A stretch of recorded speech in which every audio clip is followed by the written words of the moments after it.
sommes dans les jours de Avodat HaTshuva. Il reste encore une semaine pour travailler.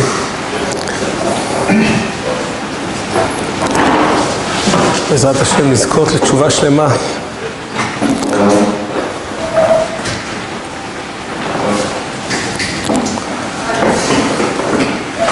Quand on parle de Tshuva, il y a plusieurs points qu'il faut retenir. Premièrement, la gravité de la faute. Deuxièmement, la force de la Tshuva. La force de la Tshuva. Pas seulement, il faut juste, pas seulement tenir compte de la force de la Tshuva, il faut être ma'amin be'emunah shlema dans la force de la Tshuva, parce qu'on a un klal que tous les cadeaux qu'Akadosh Baruch Hu donne au peuple d'Israël, si on est ma'amin, on en profite. Si on n'est pas ma'amin, ça ne marche pas. Donc, comme Eretz Israël, ça revient à Sisuita, Masos Kola Mitabli, Malea, seulement quand on est mitztaer pour le tsar de la galoute, Khurban Habayit, à ce moment-là, on a le zchut de nous réjouir avec la reconstruction de Jérusalem. La même chose pour la Tshuva. Quelqu'un qui n'est pas mis dans la force de Kippour, El Kippour Mechaper, Kippour n'est pas Mechaper. Si on n'est pas mis dans la force de la Tshuva, ben la Tshuva, elle n'a pas la force de réparer tes fautes. En réalité, on est incapable de faire une Tshuva réelle quand on n'est pas mis dans la force de la Tshuva. Troisièmement, il faut savoir qu'il y a beaucoup de comptes qu'on fait en général qui entraînent que notre Tshuva est manquante ou qu'elle est manquante ou qu'on ne la fait pas du tout. Si on n'est pas responsable, on ne fait pas de Tshuva. Si on n'est pas notre responsabilité sur notre dos, si c'est à cause d'eux et à cause d'eux, à cause d'eux, et à ce moment-là, on ne fait pas de Tshuva. La Gemara raconte, Maseret Avodah Zara Yud Zayin, Maaseh de Rabbi Elazar ben Dourdeya. La Gemara parle de quelqu'un qui s'appelle Rabbi Elazar ben Dourdeya. Elle a raconté son histoire, voir de quel rabbi il s'agit, quelle grandeur, quel Talmid Chacham, c'était quel Tana, quel Emora. Elle raconte comme cela. Elazar ben Dourdeya était une personne qui n'a raté aucune avera. Pas aucune mitzvah, aucune avera. Il était vendu pour une certaine avera de Harayot, Bechol libo, Bechol nafsho, Bechol modo. De tout son cœur, de toute son âme, de toutes ses forces. Et il me raconte, comme il était tellement attaché à cette avera, un jour il a entendu qu'il y a une très belle avera de l'autre côté de la mer, mais pour avoir un tort chez cette avera, il faut envoyer un sac de pièces d'or. Il a envoyé le sac de pièces d'or. Il a reçu un tort. On lui a fixé un tort. Elle me raconte, il a dû passer 7 Neharot, 7 Yamim, 7 mers et 7 fleuves pour arriver à cet endroit-là. Bekitsour, Mesirut Nefesh, Sakanat Drachim, Sakanat Nefashot. Il fait tout pour arriver. Il va jusqu'au bout du monde qui est Viachol pour faire cette avera. Elle me raconte que lorsqu'il est arrivé chez cette dame, et à ce moment-là, au milieu de la avera, elle va sortir une phrase de sa bouche. Elle va dire, de la même façon que ce gaz ne revient pas à son endroit, bien Rabbi Elazar ben Dourdeya ne reviendra pas de Tshuva. Il n'a aucune possibilité de faire Tshuva. Il s'agit d'une Goya au bout du monde. C'est pas Rav Chatzkel. C'est une Goya. Elle n'a aucune raison de lui faire du moussard. Elle a gagné beaucoup d'argent par son intermédiaire. Elle veut lui enlever le goût, elle veut lui faire du tsar. Qu'est-ce qu'elle veut lui faire? Pourquoi est-ce qu'elle sort une phrase pareille? Comment est-ce que cette phrase, elle sort de cette bonne femme? Et Elazar ben Dourdeya, l'homme kablim oto b'tshuva. On ne le reçoit plus, on n'accepte plus sa tshuva. Il a trop fauté.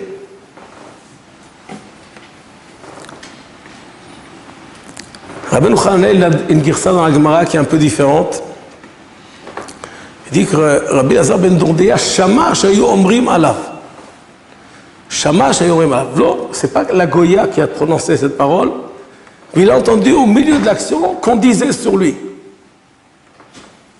Il est dans une chambre. Qui c'est qui dit sur lui? Après, c'est-à-dire, il a entendu que dans le ciel, on disait sur lui. Et Lazare ben Donia a plongé dans sa faute, il a entendu ce qui se passe dans le ciel.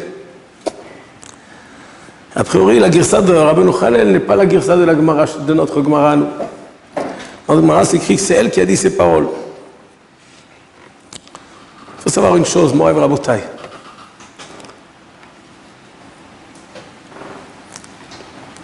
Akadosh Baruch Hu, il est proche de chacun de ses enfants. Chaque Ben Israël, pour nous, à nos yeux, il est considéré comme un fils unique d'Hashem Yitbarach. Le rapport qu'il y a entre Akadosh Baruch Hu et chacun de nous, c'est qu'Eviachol, un rapport encore plus puissant, mais on n'a pas d'image plus puissante que de parler d'un fils unique par rapport à son père. Akadosh Baruch Hu, il est attaché à chacun de ses enfants. Attaché au point où même s'il leur a donné le choix de faire le mal, lorsqu'ils décident de faire le mal et de faire des avérotes, il leur donne les forces pour faire la avéra. Toutes les possibilités lui donnent. Le choix est entre tes mains. Ce que tu veux, tu peux le faire. On est dans ce monde, tu peux faire ce que tu veux. Tu as toute la possibilité de tout faire. Mais au même moment, Akadosh Baruch Hu, il est aussi là, à côté de l'homme, et il fait tout pour que l'homme revienne, fasse tchouva. Faire tout pour que l'homme revienne, fasse tchouva, c'est même faire entendre des voix, des paroles qui sortent des murs, ou qui sortent des goyotes, ou qui sortent de n'importe où, qui vont être méramèzes, qui vont chauffer un peu le reggae qu'on a au fond du cœur, qui nous dit « Ah, c'est pas correct ce que je fais. Je voudrais un peu changer. On n'a pas les forces, on est très loin, on est plongé dans la faute. Malgré tout, on a des remords. » Akadosh Baruch Hu, il envoie une phrase, et puis des fois, cette phrase, elle fait un chamboulement. La personne se reprend en main, elle refait sa route. Des histoires comme ça, on en a des centaines. Un juif israélien qui a terminé l'armée, qui a décidé de faire le tour du monde, il y a 30 ans, 40 ans, il va en Himalaya, il va chez le Bouddha, et il attend un tort. Il va avoir le tort, pour être reçu. Lorsqu'il est reçu, le Bouddha lui demande « De quel peuple tu viens ?»« Je viens d'Israël. »« Tu es juif ?»« Oui. »« Mon fils, va chercher ton tikkun là-bas, pas ici. » Ça veut dire, des fois tu vas entendre un prêtre catholique qui va dire à un juif, on n'a rien à faire avec toi, viens pas chez nous, va chez ta mère, va chercher ailleurs. On cherche à convertir les juifs, à en faire des goïs, on les renvoie. C'est des paroles divines qui sont transmises, même sans que la personne qui va les prononcer se rende compte qu'elle les prononce, pour transmettre le message à la personne à qui Akadosh Baruch Hu veut transmettre ce message. Et dans ce cas extrême, lorsque Rabbi Lazar arrive au bout, il a tout donné maintenant pour la Vera, tout donné pour sa Vera, tout son argent, tout son or, toute sa vie, toutes ses forces, tout il a donné, il a traversé cette mer. Il va arriver au bout du ramin, Keviachol. Akadosh Baruch Hu, il est là, au moment de la Vera, il le laisse faire la Vera, mais il lui transmet aussi un petit message.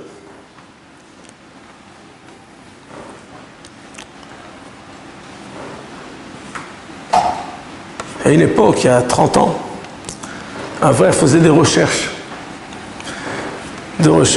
talmudiques, des recherches ilchatiques, pour lesquelles il a besoin de beaucoup d'anciens livres. Et une partie de ces livres, il ne pouvait les trouver que dans la Sifria de l'université Ivrit à Yerushalayim, l'université israélienne à Yerushalayim. Il a une grande bibliothèque. Il allait là-bas, il prenait ses livres, il faisait ses études, ses recherches, etc. Ses conclusions, il inscrivait, etc. Dans une bibliothèque universitaire, il faut savoir, c'est un sheket mukhlat, c'est pas un beth midrash. Personne ne parle, chacun se tait dans son coin, et puis là, il n'y a pas de ravroutot, il n'y a rien du tout. Tu es là, tu lis tes livres, tu tais. Tu ne déranges pas les autres, tu es concentré sur tes choses, c'est le point final. Laissez les autres vivre aussi, apprendre. Il y avait dans cette bibliothèque une safranite, une jeune fille qui était responsable en fait d'aider les gens à trouver les livres qu'ils cherchaient. Elle avait son marché, elle avait tout inscrit, toutes les listes, etc. Et elle connaissait toute l'histoire de chaque livre, quelle date, à quelle époque, etc., qui c'est celui qui l'a écrit. Mais Kitsu, une jeune fille qui est elle n'était pas religieuse, chilonite.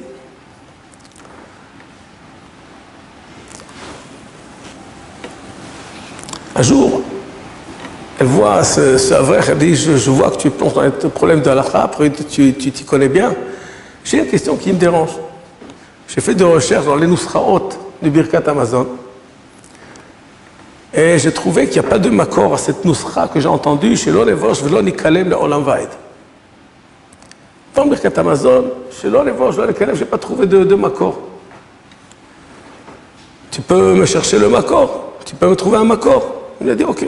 Il a inscrit la question, il est rentré chez lui. Après quelques semaines, il a trouvé une réponse, il a trouvé que c'était dans certains livres, Maharil, etc.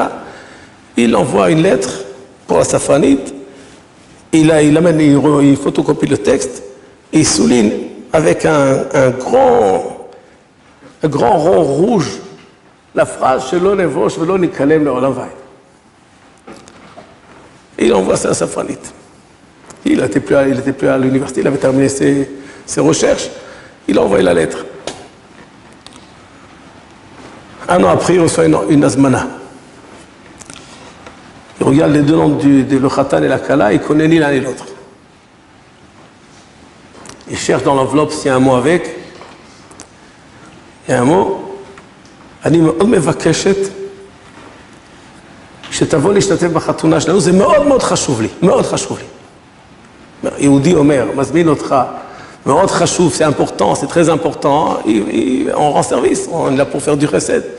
Si on nous invite, on dit que c'est très important, c'est pas seulement c'est très important que tu ne viennes pas, c'est important que tu viennes. On attend que tu viennes, j'ai besoin que tu viennes, ça me rend service que tu viennes. Mais il regarde les noms, les familles, il dit mais ça doit pas être des familles religieuses, ça, je sais pas d'où ça vient, je vais aller là-bas, quel va savoir quel ta'arouvet il va y avoir là-bas, quelle ambiance il va y avoir. Et il a dit bon, moi je vais à la choupa, on va voir. Si on me demande, on insiste, je vais aller. Donc, il va au mariage, il voit le khatan et la kala, tsnoïm, tzadikim. Et il ne les connaît pas, il ne comprend pas le rapport, il ne voit pas. La kala, dès qu'elle le voit, elle vient chez lui. Elle dit, Atedam Ani, Ani Asafranit Basifria. Moi, je suis la jeune fille qui travaillait à l'université dans la bibliothèque. Non. Elle dit, sache que tu m'as sauvé à la dernière minute de mariage mixte avec un arabe. J'étais sur le point de me marier avec un arabe lorsque j'ai reçu ta lettre. Shelo nevosh velo nikalem le'olam vaed. Qu'on n'ait pas une honte qui n'aura pas de fin. Il n'y a qu'un pas qu'un juif peut faire qui n'évite pas la honte qui va suivre jusqu'à la fin des temps. Mariage mixte. Le dernier pas d'un juif normal. J'ai reçu ta lettre. Mon khatan attendait ma décision. Est-ce que oui, est-ce que non? Je l'ai appelé, je lui ai dit non, c'est fini. On ne continue pas, c'est fini. On a coupé. Comme ça, d'un seul coup, j'ai coupé. Et ensuite, je suis allé dans une Ulpena. J'ai fait un peu d'études. J'ai fait tchouva. Je suis revenu là. Et voilà, je me marie maintenant avec un vrai, un Ben Torah aussi. Et moi aussi, on va essayer de construire une maison de Kdusha, de Tahara. Un message pareil, c'est pas un accident. Qu'elle pose une question pareille, très bien, elle a des recherches, elle s'intéresse, ok. Mais qu'elle reçoive la réponse juste à la 99, dernière minute, une réponse qui va entraîner une décision goralite. Elle va changer de direction complètement. Elle va faire tchouva. Elle va arriver à se marier. Elle a dit, tu comprends pourquoi j'ai voulu que tu sois là? Toi, tu étais la cause. En fait, c'est pas lui qui était la cause. C'est Hachem Itbarach qui lui a montré le makor et qui lui a donné l'idée de faire un grand rond rouge autour, keviachol, sens interdit, et de l'envoyer et que cet être arrive juste au moment où il fallait qu'elle arrive. Il y a des messages. Il y a des messages. Et lorsque une personne se trouve bédiouk, à l'instant où c'est crucial, où c'est dangereux, où elle est en train de tomber, où elle a une décision à prendre, elle a des riches néchitoutes, à ce moment-là, quand Akadosh Baruch Hu donne la phrase, transmet le message, il y a un changement qui se fait. Elle est capable de tout renverser. L'Admour du Toldos Moshe raconte aussi qu'un jeune qui est né dans une famille religieuse avait quitté un peu la famille, et puis doucement, abandonné toute la Torah, toutes les mitzvot, etc. Il est parti à l'étranger, il a commencé à faire des affaires, il a commencé à s'enrichir. Il arrive à un état où il se dit, il avait des remords, il avait des réflexions de temps en temps. Il dit, écoute, si je gagne maintenant $500,000, je retourne à Israël, je vais aller dans une yeshiva, je fais tchouva. Encore $500,000, il voulait, il va. On connaît l'histoire. Il a gagné 500,000, il a gagné 600,000, il a gagné 1 million, 1,5 million, 2 millions, il a oublié. Il est resté. Il est arrivé à mettre une grande richesse. Un jour, il avait un diamant de très cher, très important, très beau. Il a dit à son choutaf, si va le vendre, moi j'ai d'autres affaires à faire pour l'instant, toi tu t'occupes de ça, vendre à ce type, il cherche. Choutaf, il est allé, il a vendu au type. Et puis il raconte au boss, il a fait, écoute, il m'a pas encore payé, Bekitsour, il a pris l'argent, et puis...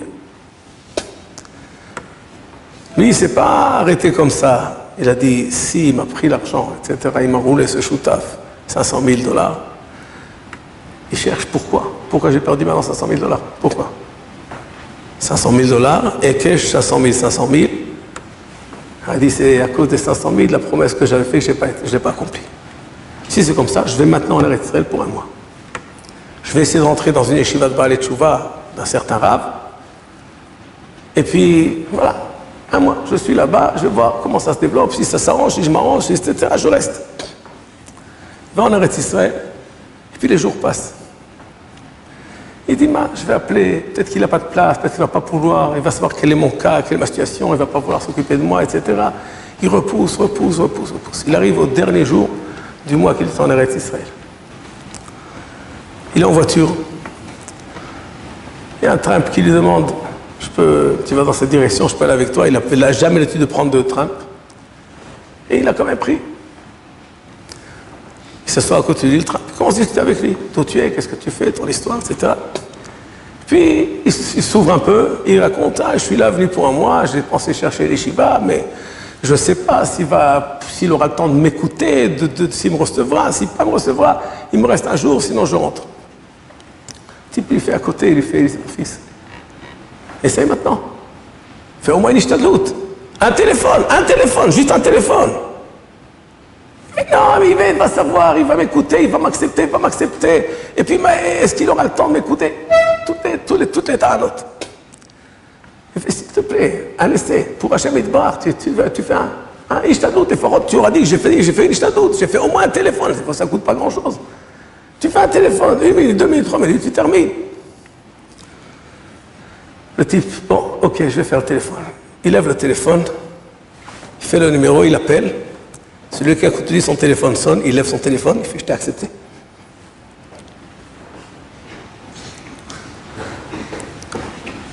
Histoire de fou. Le dernier jour, Bediuk ce Rosh Shiva, il monte en Trump avec lui. Il n'a jamais reçu, il n'a jamais pris de Trump avec lui. Et puis il est là et il accepte. Il est rentré à la yeshiva et puis il a changé de route. C'est les messages d'Hachem Yitbarach. Bémet, on a tous eu des messages de ce sens. Si quelqu'un est revenu, il a fait tchouva un jour dans sa vie, il a eu des messages. Et ces messages expriment l'amour immense d'Hachem Yitbarach pour ses enfants. Je ne te laisserai pas. Je te sauverai à tout prix. Je veux que tu reviennes. Je t'attends. Je veux que tu reviennes. Je t'aide. Je t'aiderai. Et je envoie la Siyata Dishma Bediuk au moment où il faut envoyer la Siyata Dishma.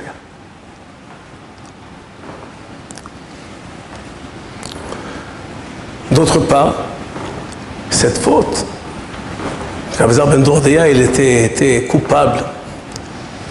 C'était une faute extrêmement grave. Le Zohar Kadosh, il est très très mahmir sur cette faute. Avait un rapport avec une Goya, pour le Zohar Kadosh, c'est Chiyuv Mita, c'est un itouk, c'est quelque chose qui écarte la shrida du peuple d'Israël, que je suis en train d'être sarot du peuple entier. Le peuple entier souffre par ces avérotes-là. C'est pas une faute que tu fais, c'est sur ton compte, tu vas souffrir 11 mois dans le Guéhinom et tu sors. Si tu vas entraîner la souffrance du peuple d'Israël entier sur cette terre, pour chaque faute que tu fais dans ce sens, dans cette direction. Une faute extrêmement grave. Le Zohar, il est très très mahmir. Le Zohar, il dit que la tchouva de cette faute est une tchouva extrêmement dure et compliquée. Ça, c'est quand on fait une faute avec une Goya une fois. Rabbi Zar ben Dourdeya, c'est pas une fois. Il était vendu à cette faute. Il traverse cette mer. De l'or, il amène pour pouvoir faire cette faute. Il a été quand même cette faute. Bechol evavcha, bechol nafshecha, bechol meodecha. Parce que je me demande de nous, par rapport à son amour, par rapport à sa mitzvot, il a fait ça pour ses avérotes. Bechol evavcha, bechol nafshecha. Abik Bel, la Gemara dit, il était attaché à cette faute de façon extrême.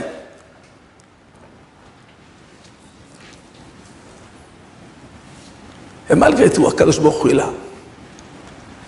Il le réveille et il lui envoie un message. La Gemara raconte, quand Zar ben Dourdeya, il a entendu cette dame dire ce qu'elle a dit, Ishbar Balev Shelo. Il se sauve de cette chambre, il va s'asseoir entre les montagnes des montagnes et il va commencer à prier. Shamaï Va'aretz, les cieux et la terre, aidez-moi. Alors les cieux et la terre lui répondent, mon fils Hazar, on a nos problèmes à nous. D'abord, qu'on règle nos problèmes, après on s'occupera des tiens. Les montagnes, les vallées, aidez-moi. Nous aussi, Yarim, Yamutu, Vagevaot, on a nos problèmes à nous. Et puis il va comme ça. Oh, encore. Il s'est demandé à toutes les parties de la réalité du Teva, les Mazalot, les Kochavim, les Mazalot, aidez-moi, on a nos problèmes à nous. Il arrive à une conclusion. El advar taloui el abi. La chose ne dépend que de moi. Si moi je fais tchouva, personne ne peut m'aider. C'est mon travail à moi, c'est mon devoir à moi. Je te demande, demande-toi que tu craignes Hashem Yitbarach, que tu reviennes vers lui. Veshavta ad Hashem Elokecha. Yasma, il met la tête entre ses jambes et il commence à pleurer toutes ces avérotes qu'il a fait, pleurer son sang, pleurer sa situation, pleurer d'envie de revenir chez Hashem Yitbarach, de faire tchouva, etc. Et la Gemara dit, comme il était attaché מאוד à la avéra, la seule possibilité qu'il avait de faire tchouva, c'était que son âme quitte son corps. Et Bémet, son âme quitte son corps. Il pleure comme ça jusqu'à ce que Yatsa Nishmato. Quand l'Anishama de Elazar ben Dourdeya est sorti, il y a une bat-kol qui a dit Rabbi Elazar ben Dourdeya mezouman lechaye ha'olam haba. Direct. Toutes les fautes, les plus graves, les plus dures, avec tellement d'intensité, tellement de puissance. Mezouman lechaye ha'olam haba. Tu es invité, bechavod, olam haba, est ouvert devant toi. Il n'y a pas de guéhinom, mais tu as tout dépassé. Rabbi, qui est à cette génération, Bacha, quand il a entendu cette histoire. Rabbi, Rabbeinu Akadosh. Bacha, Rabbi. יש קונה עולמו בשעה אחת, ויש קונה עולמו בכמה וכמה שנים. Comment est-il possible qu'une personne gagne son monde en un instant, une heure de travail, puis ça y est, il a terminé son tikkun, il est arrivé à son monde, il est arrivé au Gan Eden. Et les autres doivent travailler des années pour avoir le zrout peut-être d'entrer au Gan Eden. Rabbi parle de lui. On travaille des années, Tana Kadosh. Des années de travail pour entrer au Gan Eden. Viesh connaît Olamo Besha Achat. Il y en a qui arrivent directement au Gan Eden avec une heure de travail. Velod. Non seulement cela, dit Rabbi, pas seulement qu'ils arrivent au Gan Eden avec une heure de travail, en plus on les appelle Rabbi. La Bat-Kol a dit Rabbi Elazar ben Dourdeya. Elle l'a appelé Rabbi Elazar ben Dourdeya. Rabbi de quoi? Il enseigne dans quelle école? Dans quelle yeshiva? Dans quel collège? Qui sont ces Talmidim? Pourquoi Rabbi? Rabbi, c'est pas un nom qu'on donne, c'est pas comme aujourd'hui, tout le monde s'appelle Rabbi, Rashkabeak, tout le monde s'appelle comme ça. Non. Rabbi, c'est un nom qui a un sens. Si tu enseignes à personne, tu ne peux pas être appelé Rabbi, même si tu enseignes à beaucoup de monde, Shmuel. Rabbeinu Akadosh Ratza les Asmichoto. Il voulait lui donner le nom de Rabbi, le titre de Rabbi, c'était pas gratuitement. Il n'arrivait pas. Shmuel a dit à Rabbi, ne fais pas d'effort. J'ai déjà vu le Sefer de Adam Arishon, le livre qu'Akadosh Baruch Hu donne à Adam Arishon, dans lequel c'est écrit que Shmuel, l'oye Rabbi. C'est écrit déjà, c'était décidé au début déjà, que Shmuel, il n'aura pas le tort de Rabbi. Il s'appelle Shmuel. Rav, il ne s'appelle pas Rav parce qu'il a le nom de Rabbi, parce qu'il s'appelle Rav. Shmuel. Shmuel. Et là, on va appeler Rabbi Azar Ben Dourdi un choté.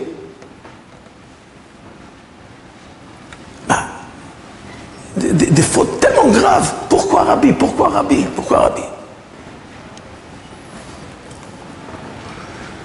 Ben, il faut savoir que Rabbi Azar Ben Dourdi, c'est un grand rabbi.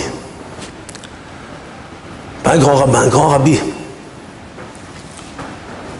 Rabbi Azar Ben Dourdi, c'est un grand rabbi. Pourquoi un grand rabbi? Parce qu'il va apprendre à tous les Baalei Tchouva du monde, tous les fauteurs du monde, que oui, il y a une Tchouva, qu'on peut réparer. On peut réparer même en un instant. C'est un enseignement extrêmement puissant pour tous les pécheurs du monde. La tchouva, elle a une force, elle est acceptée.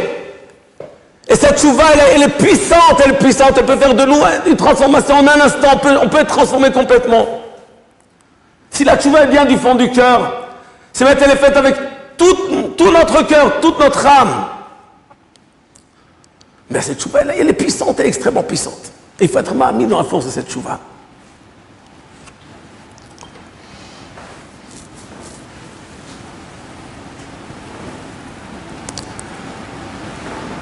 Nehemia, lorsqu'ils reviennent de Bavel en Eretz Israël et qu'ils voient qu'il y a des problèmes en Eretz Israël, ils sont de nouveau mariés avec des goyotes, etc.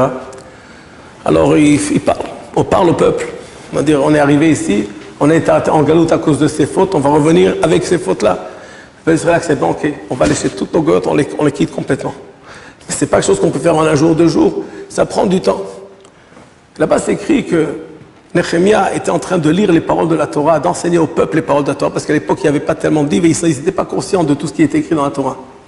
Donc, il parlait toute l'histoire, tout ce que la Torah raconte dans Sefer Dvarim, toutes les klalotes, toutes les souffrances, tout ce qu'il y a à voir lorsqu'on fait des fautes, à quel point c'est grave les fautes. Le peuple était en train de pleurer. Les Kohanim disaient au peuple, c'est pas le moment de pleurer. Aujourd'hui, c'est Rosh Hashanah. Rosh Hashanah, Chedvat Hashem ima'uzechem. Votre bonheur, votre joie en Hashem Yitbarach, c'est ça votre force. On n'a pas le droit de pleurer au Rosh Hashanah. Bémet, dans la halakha, c'est écrit qu'on n'a pas le droit de pleurer au Rosh Hashanah. Pleurer pour pleurer, on n'a pas le droit de pleurer. Quand Bémet, ton cœur éclate, c'est des pleurs de gagouim pour Akadosh Baruch Hu, des pleurs d'envie, des pleurs de simcha, des pleurs de ce que tu veux, des pleurs pour tes fautes aussi. Eh bien, on ne peut pas dire à quelqu'un qui son cœur il éclate et qui pleure, on peut dire arrête-toi. C'est dur de s'arrêter.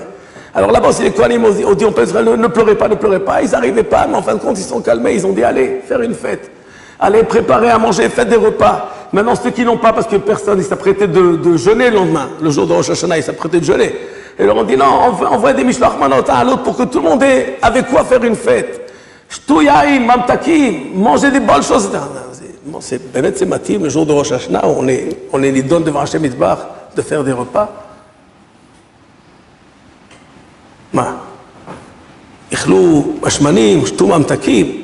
Ça correspond au Rosh Hashanah. Oui, ça correspond. Pourquoi? Parce que la force de Tchouva est tellement puissante que ce jour, il transforme notre vie à une situation dans laquelle on est dans l'euphorie, dans la joie, dans le bonheur. On revient vers Hashem Yitbarach. C'est extrêmement puissant. Et si on fait une Seouda, on montre qu'on est Bémet Ma'amin. Si on ne fait pas de Seouda, on n'est pas Ma'amin que notre choix a été accepté.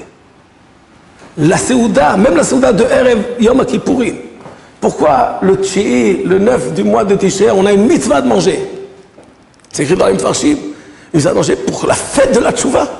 La fête de la Kapara de Yom Kippour. Comme Yom Kippour, on a interdit de manger. On doit en avant cette fête, avant déjà Kippour, pour prouver notre émouna dans la force du Kippour, la force de la capara, de la pénitence de Kippour. Pourquoi il faut faire une fête? C'est pas grave, donc ils pleurent, c'est pas grave, laisse-les pleurer. Ils ont envie de pleurer maintenant, ils souffrent, et ils font tchouva, et laisse-les pleurer. On n'arrête pas quelqu'un qui fait tchouva, on dit arrête de faire tchouva. Non, il pleure maintenant, il a des regrets, il a des remords. Non, parce que s'il n'est pas mis dans la force de la tchouva, ça va servir à rien. Il faut que tu fasses une fête, tu saches que la tchouva, c'est quelque chose qui est extrêmement puissant, qui est accepté. Il te pardonne. Toi, Israël dit Chazal, le jour de Rosh Hashanah, on arrive, tous, on va chez le sapar, on fait la coupe, on se lave, on met des habits propres, des beaux habits, etc. Des beaux habits.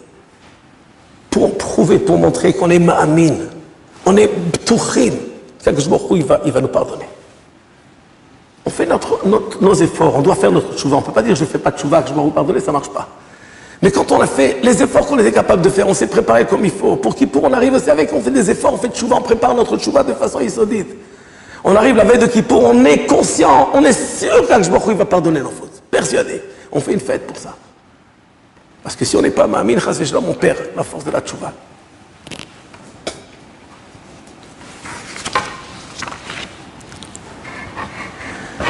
Quel était le manoa, la force qui a aidé Rabbi Elazar ben Dourdéa de sortir de cette boue aussi profonde dans laquelle il était plongé?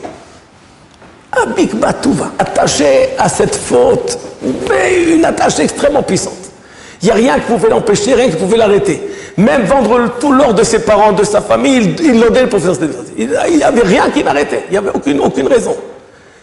Qu'est-ce qui l'a poussé à faire tchouva? Qu'est-ce qui l'a poussé à faire tchouva? Quand Elazar ben Dourdéa se retourne vers les cieux et la terre, Kochavim, les Mazalot, Harim, Gvaot, ben, qu'est-ce qu'ils vont faire? Ils vont l'aider. Ils vont faire, tu pries aux cieux qui t'aident. Qu'est-ce qu'il va faire le ciel? En quoi il va t'aider le ciel? La terre, en quoi elle va t'aider? Elle va te faire sortir une pâquerette. Ok, qu'est-ce qu'il va faire avec? En quoi la terre, elle peut t'aider? Les Harim, les Gvaot, qu'est-ce qu'ils vont t'aider? Kochavim, Mazalot, qu'est-ce qu'ils vont t'aider? Comment ils peuvent t'aider? C'est-à-dire, aidez-moi. Pourquoi aidez-moi? Quel est le sens? Ouais, il faut savoir que la plus grosse erreur qu'on fait, et plus de 90% la font, c'est de rejeter la responsabilité sur les autres. Tu demandes à quelqu'un, dis-moi pourquoi tu es mauvais? J'ai un mauvais tempérament, j'ai des midotes de catastrophe, j'ai un mazal de fou. Ma mère, mon père, mon rave, mon machin, mon enseignant, mes copains, l'ambiance générale, la vie dans laquelle on vit, le tabou dans lequel on est. On ne peut pas sans iPhone, c'est pas possible. Mais tu sais qu'avec ça, tu vas directement au Guéhinom. Qu'est-ce que tu vas faire avec? Malgré tout, tu peux pas. C'est l'ambiance, ta bout, on ne peut pas être masqué d'un tchèque si on n'a pas d'appareil pareil. On est bloqué dans tous les sens. On est bloqué, on voit combien de temps tu passes pour passer des chèques, combien de temps tu passes pour voir autre chose. C'est le pétard du Guéhinom.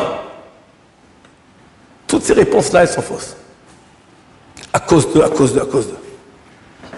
On arrive à la conséquence. En fait, les Harim, Vaot, les Mazalot, les Kochavim, oui, c'est mon Mazal, c'est mon tempérament. Quand on est des Mazal Ma'adim, alors on est sanguinaire, on est prêt à tuer, etc. On a des tendances dans toutes les fautes. Chaque Mazal, il a une ashpa sur la personne. Harim, Vaot, ça dépend où tu es né, sur une montagne ou dans une plaine. Il y a des conséquences, il y a des choses qui entraînent à la personne d'avoir des envies, des demandes, etc., des ambiances différentes. Les gens, la revoient. On rejette la responsabilité sur les autres. Un gosse, il a 4 ans, 5 ans, 6 ans. Il fait une erreur. Son père, il vient, il fait, pourquoi tu as fait cette erreur? Tu as fait la même. C'est à cause de toi que je l'ai fait. Si je t'éduquais comme il fallait, jamais j'aurais fait cette erreur. Mais je vois l'exemple que tu me donnes, je vois l'exemple de maman, je vois l'exemple de mon frère, de mon grand frère, de ma soeur. Comment je vais faire? Tu rejettes. Depuis cet âge-là, on reste avec cette réaction bête qui n'a pas de sens tout le long de notre vie. On rejette les responsabilités. On les acte pas sur nous. Elazar ben Dourdéa, au début, il essaye de rejeter. Aidez-moi, c'est votre problème à vous, c'est pas mon problème. C'est vous qui avez fait. Il dit non, c'est ton problème à toi, c'est pas le nôtre. Notre problème, on s'en occupe. Toi, tu t'occupes des tiens. Il arrive à cette conclusion, El Adavar Taloui El Abi. Le seul Hachem dans cette histoire, pas Hachem. Hachem, c'est celui qui est fautif dans cette histoire, c'est moi. La source de toutes les fautes, c'est moi. C'est mon choix. J'ai la force de me battre avec mon etc. Je peux changer. Je peux prendre des bonnes habitudes. Je peux abandonner. Quand même il y a quelque chose que j'ai envie de faire, je le fais. Même si je dois faire des gros efforts, j'ai envie de le faire, je le fais. Pour Hachem, c'est la même chose. Si je veux, je peux. Si je ne veux pas, c'est pas que je ne peux pas, je ne veux pas. Tu peux et tu ne veux pas.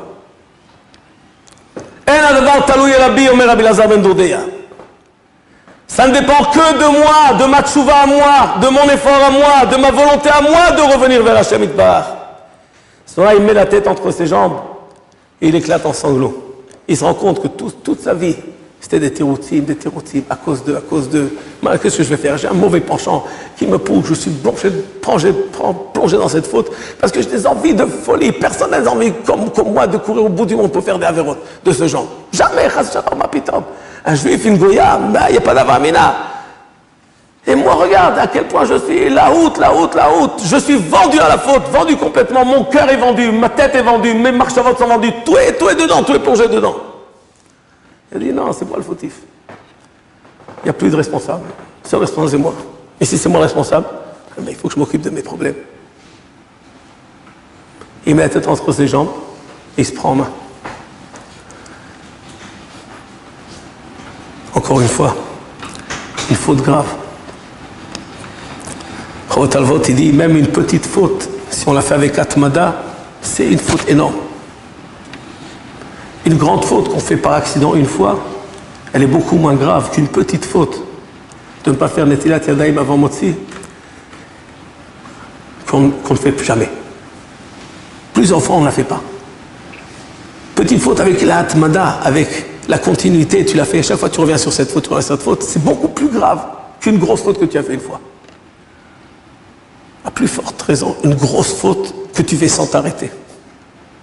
Abzar Ben Dourdeya, il était vendu à cette faute. Loaya, une femme dans le monde qui était prête, qui n'avait pas eu de rapport avec elle. C'est une catastrophe, une folie furieuse. Malgré tout, Akadosh Baruch Hu, il est là. Il va t'envoyer un message. Un peu de remords. Chaque juif, il a dans le cœur un moment où il sait qu'il n'est pas dans la bonne voie. Il reçoit le message d'Akadosh Baruch Hu en direct. D'un endroit où il n'y avait aucune raison de l'entendre. Et puis il comprend. Shama Tisha Omrim Bashamaim. Il a compris que c'est Bashamaim Omrim. C'est pas sorti de sa bouche stam. C'est parce que Bashamaim, ils lui ont dit de dire. Et si on dit dire, ça veut dire que ben, je suis dans une mauvaise situation. On ne reçoit pas ma tchouva, c'est fini, j'ai fermé toutes les portes, j'ai dépassé toutes les limites. À ce moment-là, il abandonne tout et il va s'occuper de sa tchouva, lui.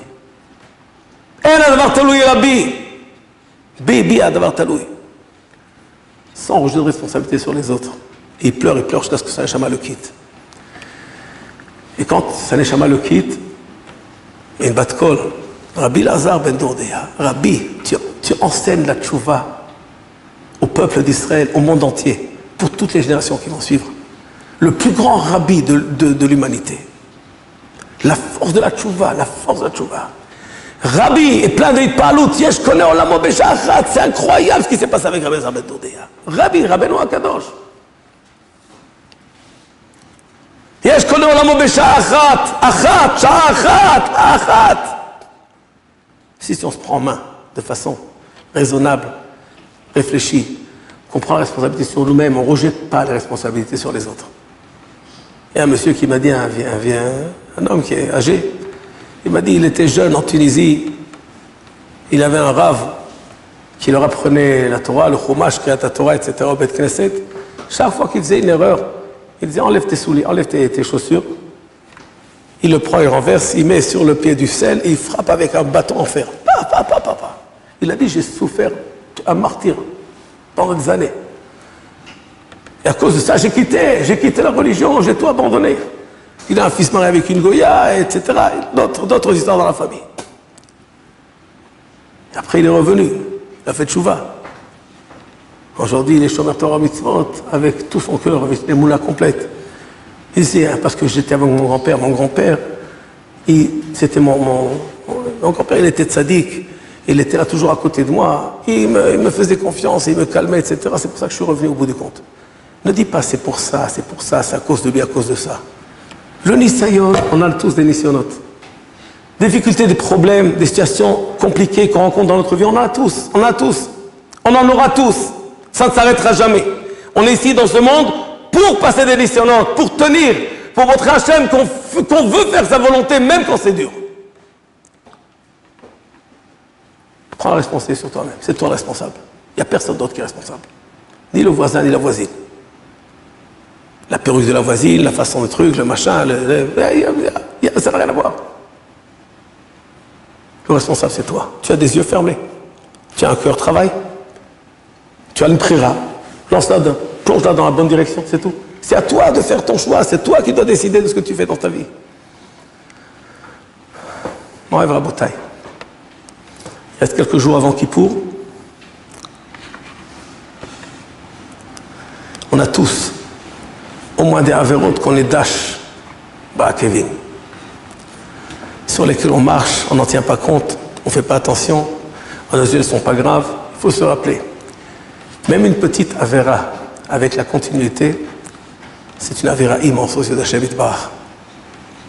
Même une petite avéra sans continuité, c'est transgresser la volonté d'Hachem Yitbarach. C'est de s'opposer au ratson d'Hachem Yitbarach. C'est une rébellion, mini-rébellion.